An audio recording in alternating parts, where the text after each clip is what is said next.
O God, may the words of my mouth and the meditations of all of our hearts be pleasing in your sight. Amen.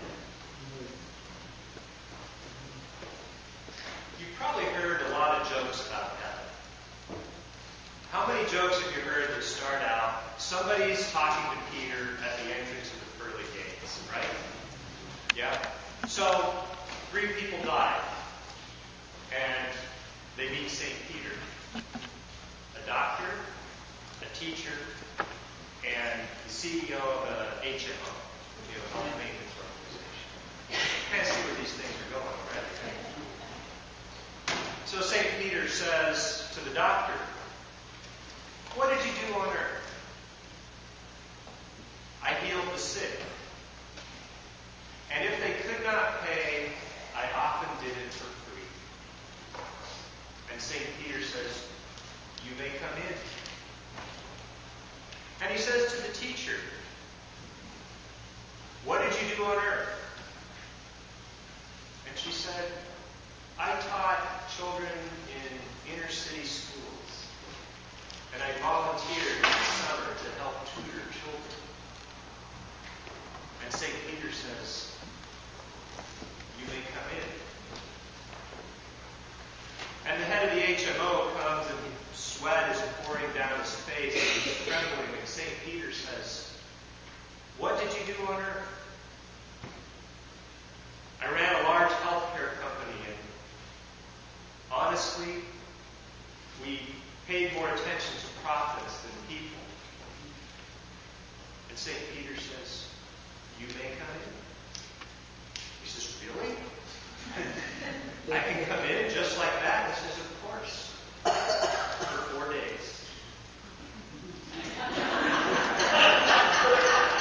How many of you have been in the hospital with insurance? Okay. You're with me? Okay. All right. I'll have to work on the delivery on that. I'm telling these jokes for a reason, because they're very revealing theologically. They tell us a lot about our sense of fairness and justice and what we expect of God in heaven and the afterlife. For example, a senator died and confronted St. Peter at the gates of heaven. Peter said, "Oh, I've never met one of you before, and I'm really not sure what to do. I'm going to have to go ask God what to do." And so he leaves the senator standing there nervously, and after a few minutes he comes back and he says, "Here's what we're going to do.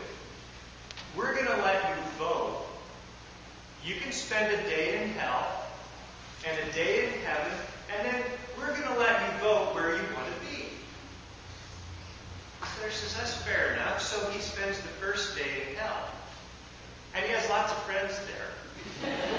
Former contributors, lobbyists, various people.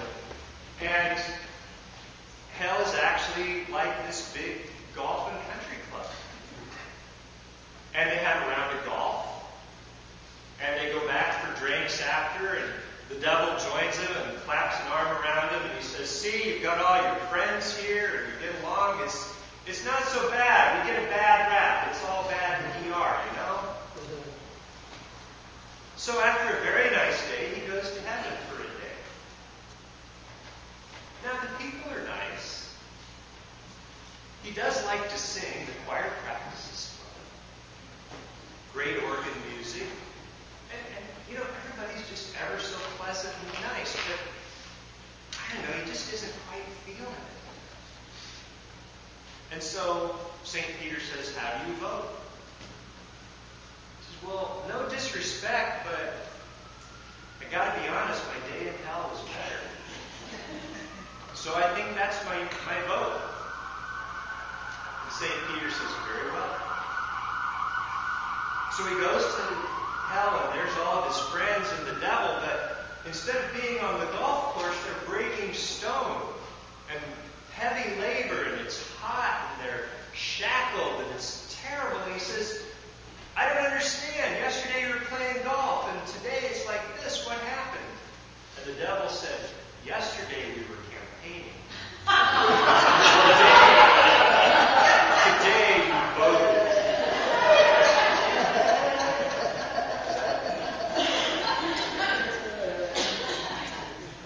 Here's the thing. We all know life's not fair, right? We all long for justice in this world and in our lives, and that the wrongs will be made right. And we know that doesn't always happen in this life. And so we put a lot of hope out there, sometimes into the next life. In heaven it'll be right. In heaven those who did wrong will have to answer for what they did. In heaven those who did right, who served others, who loved well, who did justice, they will get their reward. We hope in the afterlife that everything will be made right, and sorrow will be over, and grieving, and suffering, and pain, and there won't be all this surveillance of wrongdoers because there won't be any. I guess they wouldn't need a jail in heaven.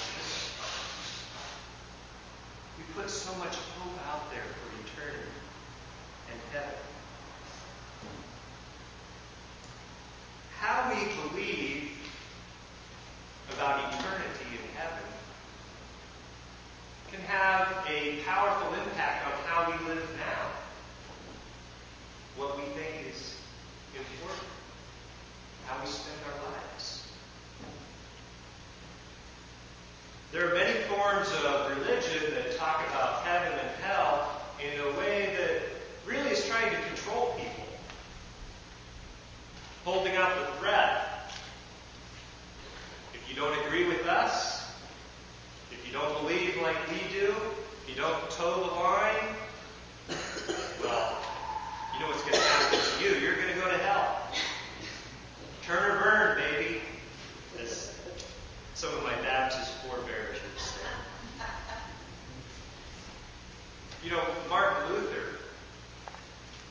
Martin Luther was really, as a young man, very tormented. He was someone that I would say feared for his immortal soul and greatly struggled with any kind of sin or mistake or bad thought in his early life. It grieved him and he feared going to hell. And when he became in contact with the Pope, and the Pope threatened him with excommunication from the church. Martin Luther couldn't just go down the street and join another church. There was no Lutheran church because, he was Martin Luther, right? There was no Presbyterian church. There was no, there might have been a few Baptist forerunners, but they were pretty crazy back then. So, where was he going to go? And in that day, they believed that outside the church there was no salvation. So the threat to Martin Luther, you're out of the church, you're out of God's salvation, you're out of heaven. What courage it must have taken to stand his ground and to say what he believed was important, what was really true about God, what was really eternal. And that's why in Luther's later writings we read so much about grace and forgiveness and God's love. Because he had stood in fear of his immortal soul